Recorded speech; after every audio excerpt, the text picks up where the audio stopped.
10 Americans and a fugitive are released from Venezuelan custody as part of a prisoner exchange. And two media giants begin talks about a potential merger. The Morning Rundown starts now. From the Straight Arrow News Studio, bringing the stories that matter to you from across the United States and around the world. This is the Morning Rundown. Today is Thursday, December 21st. Thank you for joining us. I'm Kara Rucker. 10 Americans and a fugitive imprisoned in Venezuela have been released as part of a prisoner swap on Wednesday. The White House said 6 of the 10 Americans were wrongfully detained and they are now back on U.S. soil. The deal also included the return of a fugitive known as Fat Leonard.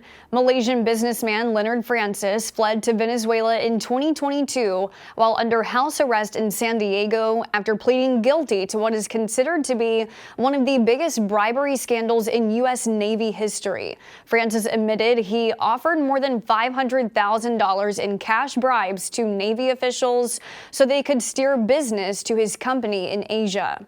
Also, as part of the prisoner exchange, the U.S. freed Alex Saab, a close ally of Venezuelan President Nicolas Maduro, who was charged in 2019 in Florida for money laundering. The swap is the latest agreement between the two nations. In October, the U.S. lifted some sanctions on Venezuela's oil industry after the country's government promised to open its 2024 presidential election to opponents of Maduro. More evidence is being uncovered after 3 hostages were mistakenly killed by Israeli troops last week in Gaza.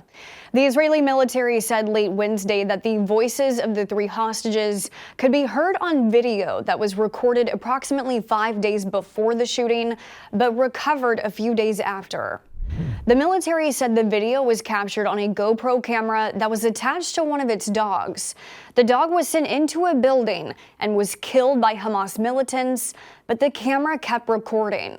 Israel's military said its soldiers killed the militants inside the building, which allowed the hostages to escape. Days later, the 3 hostages were shot dead by Israel's troops after being mistaken as a threat. The military said it will soon release the results of its investigation into the accidental killing, which violated its rules of engagement. Prime Minister Benjamin Netanyahu said the incident broke the nation's heart, but vowed to continue Israel's fight against Hamas. The death of the 3 hostages prompted renewed calls for a pause in the fighting from nations, including the United States. On Wednesday, Hamas leaders arrived in Egypt to potentially negotiate another temporary ceasefire and a deal for Hamas to release more hostages in exchange for imprisoned Palestinians in Israel. A federal judge on Wednesday struck down a California law that would ban carrying firearms in public places starting in January. U.S. District Judge Cormac Carney wrote in his ruling that the law violates the Second Amendment and unconstitutionally deprives those with concealed carry permits of their right to defend themselves and their families. The law was signed by Governor Gavin Newsom in September and would have prohibited guns at public places such as parks, playgrounds, zoos, churches, and banks.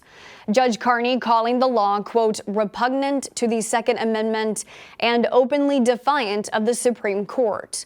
California Attorney General Rob Bonta says the state will appeal and claims the judge's decision would endanger communities by allowing guns in places where families and children gather. Haste makes waste. That's what attorneys for former President Donald Trump wrote to the Supreme Court on Wednesday, asking the justices to let the issue over presidential immunity play out in the lower courts first. The debate revolves around special counsel Jack Smith's case against the former president, charged with a criminal scheme to overturn the 2020 election results.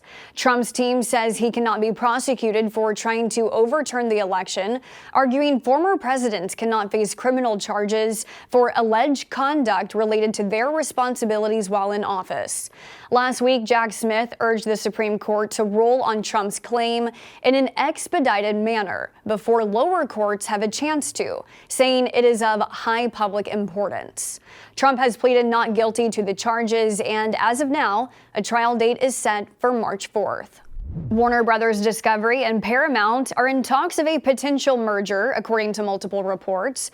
First reported by Axios, sources say the CEOs of the two companies met Tuesday for several hours. A merger would mean combining their streaming services, Max and Paramount Plus, to better compete with Netflix and Disney Plus. Paramount brings to the table its TV networks, including CBS and Nickelodeon, and movie franchises like Mission Impossible and Star Trek. Warner Brothers Discovery's properties include CNN, HBO, the DC Universe, and Lord of the Rings films. The deal could mean Warner Brothers Discovery buying Paramount or its parent company, National Amusements. Sources saying both options are on the table. Finally this morning, with only a few days left in the year, New York City is getting ready to ring in 2024, and on Wednesday, one important part of the city's tradition arrived in Times Square. The numerals 2024 were delivered after the lighted display took a coast-to-coast road trip from California that began earlier this month, covering more than 2,800 miles. The numbers were tested, making sure they'll light up the sky when the ball drops and the clock hits midnight on New Year's. Before being raised atop One Times Square on Friday, the numerals will remain on display for visitors to see up close.